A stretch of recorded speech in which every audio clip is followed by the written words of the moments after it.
Hi, everyone. So today I wanted to go over a few key points as far as having a difficult conversation.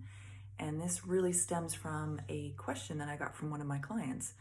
His question was, how do you have a difficult conversation with somebody when you already know that they have an oppositional viewpoint and you still want to maintain respect in the relationship? So this is going to be a quick overview video. Later videos, we will go into much more detail. This is a huge topic. So just to start off real quick, the first point that I want to make is you got to know who you are. And so if you don't know what you believe around the topic, then it's going to be difficult to stand your ground, right? So know who you are, know what you believe, know what your triggers are, and your biases, okay? So once you know who you are and what your typical response might be around this topic, whatever it is, then you want to prepare. So preparing means running it through your mind, practicing what you want to say. What is your stance? What's your arguments? And also you want to imagine multiple different responses that you will receive and then what your responses will be in that situation.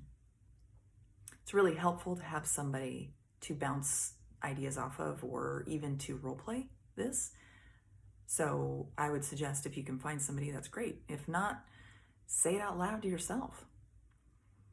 So, you know who you are, you know what you believe, you're going to prepare, maybe even have some questions too to answer, because that is the next point that I want to talk about.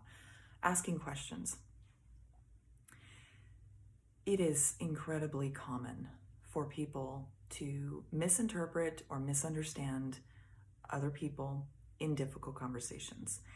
And how we avoid that is by asking questions. We call them clarifying questions. These questions can be as simple as, okay, can you tell me more about why you're saying that? This also helps break down any miscommunications, right? Asking questions. But it also can help you bide your time in case you are feeling an emotional response that's overtaking you.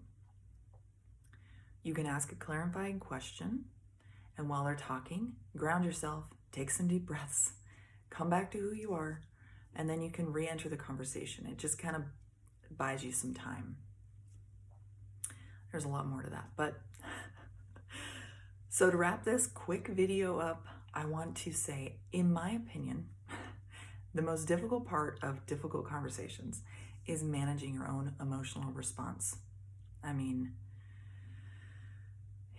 that can be pretty hard. And when our brains shift from prefrontal cortex to our limbic system and our amygdala, go from logical thinking to reptile brain, our fight or flight emotional responses, that's when things can get pretty sketchy. So knowing how to manage your own emotions, keeping yourself in your prefrontal cortex so that you're managing your emotions and staying logical and in your critical mind, super important. We're going to cover a lot more about that later, but just to kind of give you an idea, that's a good way to approach a difficult conversation. One more tip before we go. One of the most important tips I can give you is always approach a difficult conversation, with curiosity, okay? It's gonna shift your mindset to, instead of attacking or being defensive, into I'm curious where this is gonna go. I'm curious what this person thinks. And it's gonna be a lot better, a lot easier for you to do that when you know who you are, right? Okay, so let me know if you have any questions. I'm available by email or phone, and I will leave all that information in the comment section, all right? And also stay informed because we're going to have more videos on all this stuff. Okay? All right. See you then.